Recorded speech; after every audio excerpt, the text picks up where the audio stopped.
না ফেরার দেশে চলে গেলে ঢাকাই চলচ্চিত্রের কিংবদন্তি অভিনেত্রী অঞ্জনা।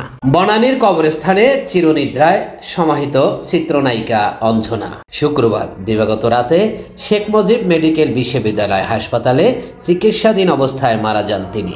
প্রথম জানাজার নামাজ বাদ জোহর বাংলাদেশ বিএফডিসি চ্যানেল আইয়ে দ্বিতীয় জানাজা সম্পন্ন করে বনানীর কবরস্থানে সমাধিত করা হয় তার মরদেহ।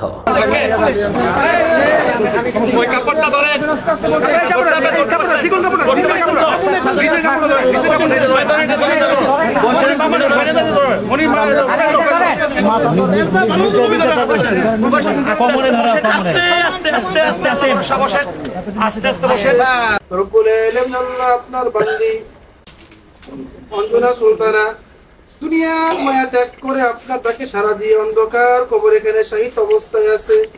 রব্বুল আলামিন আল্লাহ আপনার বান্দিকে আপনি কবুল ও মঞ্জুর করে নেন। ছোটবেলা থেকেই অঞ্জনা নৃত্য ভালোবাসতেন, তাই নৃত্যের সাথে তার বেড়ে ওঠা। নৃত্যশিল্পী হয়েও 1976 সালে বাবুল চৌধুরীর পরিচালনায় সেতু চলচ্চিত্রে প্রথম কাজ শুরু করেন। সেতু চলচ্চিত্রে বাবুল চৌধুরী পরিচালনায় প্রথম অভিনয় শুরু করলেও ওই একই বছরে শুরু করা দস্যুপানা সিনেমা থেকে অভিনয় যাত্রা শুরু হয়। অঞ্জনা 4 দশকের ক্যারিয়ারে 3 শতাধিক সিনেমায় অভিনয় করেন। এই কিংবদন্তি অভিনেত্রী গাঙচিল ও পরিণীতা সিনেমায় অভিনয় করে পান শ্রেষ্ঠ অভিনেত্রী চলচ্চিত্র পুরস্কার। যে পুরুষ জেনে শুনে নিজের জীবন বাজি রেখে আমার জন্য এতটা করতে পারে, আমি নিশ্চয়ই তাকে চিনতে ভুল করিনি। আচ্ছা, আমি যদি সে বিশ্বাস ভঙ্গ করি? তাই বলে এক্ষুনি ওদিকে ঘুরে তাকান। অঞ্জনা 1965 সালে 27 জুন ঢাকায় জন্মগ্রহণ করেন। না ফেরার দেশে চলে যাওয়া চলচ্চিত্র অভিনেত্রী অঞ্জনা সম্পর্কে তার সহপাঠীরা জানান। সে কিন্তু আমরা যতদিন ইন্ডাস্ট্রিতে আমি যতদিন আছি তার কোনো ভাই দেখি নাই। হ্যাঁ, সে আমাকে পুরো ভাইয়ের মতোই মনে করতো, স্মরণ করতো। আর আমাদের এমন কোনো দিন না অ্যাকচুয়ালি রাত 12টার পরে আমাদের সারাদিনে কি ঘটলো, কার সঙ্গে কি কথা হলো, প্রোগ্রাম ছিল, সেটা জাজ হিসাবে দুজনও কাজ করেছি। আবার এই লাস্টের শিল্পী সমিতির সংগঠন যে ইলেকশনটা হলো, আমরা দুজনে একজনও জানি না যে আমরা অ্যাকচুয়ালি একজন আরেকজনের বিপরীতে থাকছি। দুজনই সাংগঠনিক পোস্টে দাঁড়িয়েছিলাম। তা আমি যখন পাশ করি তখন আপু অভিমান করে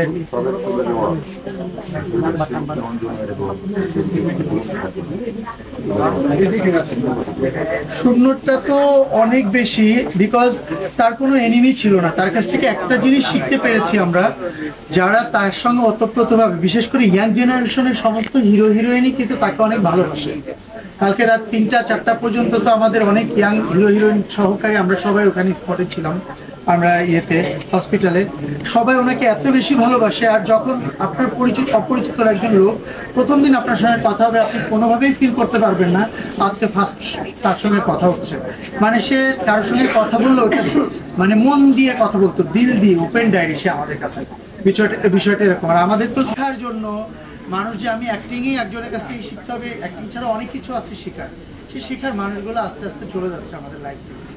আসলে আমরা মানে একটা মানুষ অসুস্থ হয়ে পড়ে আছে, আমরা তাকে দেখছি বা তার সেবা করতেছি, একটা সময় সে আমাদের থেকে গত হচ্ছে, এটা একটা বিষয়। জানতে পারলাম সে হসপিটালে ভর্তি, আর দেখতে যাওয়ার পরে পেলাম যে আমাদের ছেড়ে চলে গেছে। এটা সত্যি অনেক কষ্টের ব্যাপার।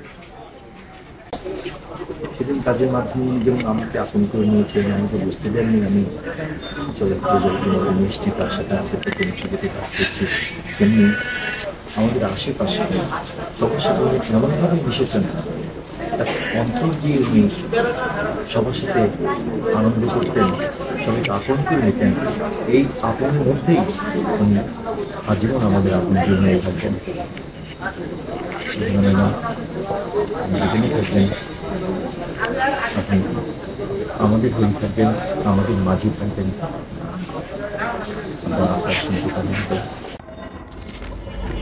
Swapan Shahriar, news Bangla TV, Dhaka.